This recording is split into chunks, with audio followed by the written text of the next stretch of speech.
if it is not obvious by now, let me make it obvious officially.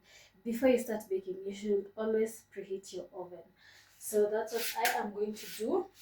I'm going to preheat it for 10 minutes at 180 degrees, and the heat coming from the top and the bottom parts of the oven.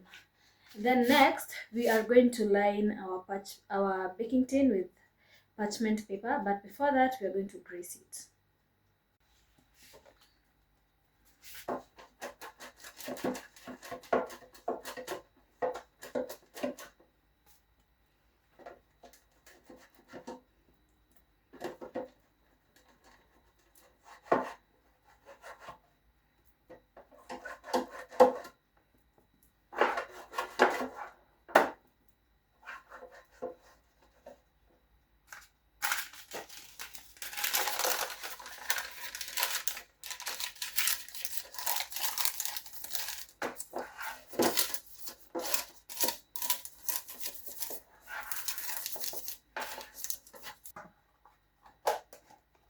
This is how it looks like, so I'm going to set that aside and now start working on the eggs.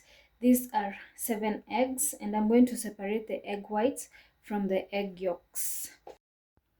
I have separated the egg whites. The egg whites are in this bowl and the egg yolks are in this other bowl. I apologize because the video did not record. I thought I had already started recording. So I'm going to dispose this, then continue with the next process. The next thing I'm going to do is to beat these egg whites till they are double and firm.